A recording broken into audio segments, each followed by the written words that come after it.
I'm crazy about this or not. But it would be great if this season, this time here, because I have a strong feeling, that as many people as possible come to the conviction of what is being spoken here. Not merely as a sort of like an emotional wave only or something, but profoundly come to that understanding. Because I can't see why not. I just cannot see why not. I come with that this kind of feeling of a kind of urgency, not emergency, but an urgency.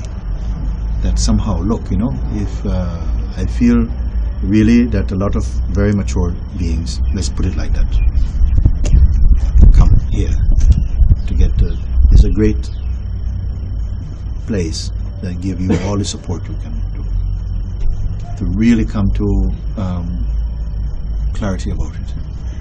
Thereafter, maybe they may take a time to really stabilize the intellect and the mind into that space. That may take time, and it will continue somehow.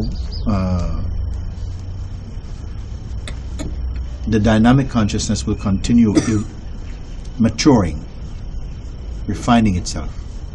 For as long as the vital force is staying in this body, there is something that's going into greater and greater depths of its own beautiful mystery, but against the background of unchanging awareness. This is the paradox, the kind of mystery. I am pushing you to that ultimate seeing, that pure awareness experience, self-experience.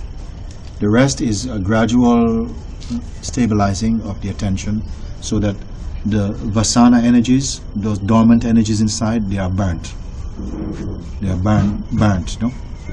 But they will come. As I spoke this morning, I was so happy to say this about this time frame within which the mind will be at its most potent in its resisting power, in its distorting and distracting influence, to try and break your concentration, to break your understanding, to make you feel unworthy, to make you feel you're not yet there.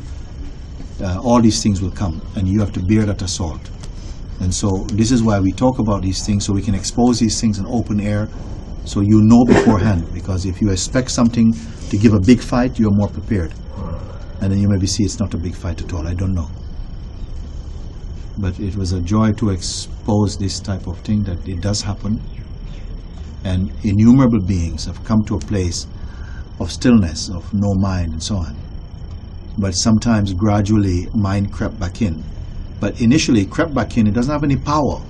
You just have suggestibility. And then you supply through memory and affection. You start to give it energy again. And then it establishes another relationship. And it seems to create a cataract. We speak cataract. in the real seeing. It can happen like that.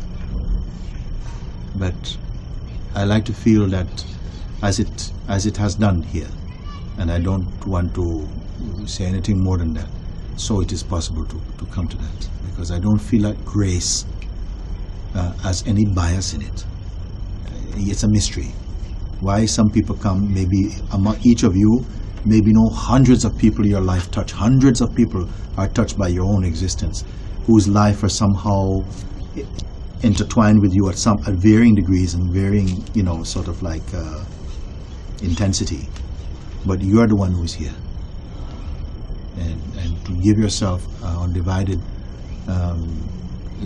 applying yourself to this understanding. Because really you have nothing to lose of value. Only what is really imagined to be valuable is going to be, you're going to transcend it. You transcend it. And I like to just feel that in my heart, I don't want to exclude one single person unless they exclude themselves. But as much as it's possible, and I think it's totally possible. Why? Because you are that already. It's not like you are going to create this so you might be unsuccessful. It is just what you are already. And if truth, in terms of its discovery as spirituality, means anything at all, it can only be the unveiling of that, the uncovering of that. So satsangs effectively is just pulling the curtains of the mind open, so that what is behind there is not that there's anything behind the curtain will only be another phenomena. But the best phenomena is a mirror, and it is revealing something to you. So this is why somehow the energy somehow is being supplied to continuously point to that thing, so that gradually we have nothing, no place to go but to admit, but that is true. I am that. I am that. Because the mind will keep on hiding out, no, not yet, and on the way, getting better, let's look at the route, all of these things. But something presses you against the wall, and you have cuts off all your escape routes. You run out of moves. Maybe sometimes it's like that.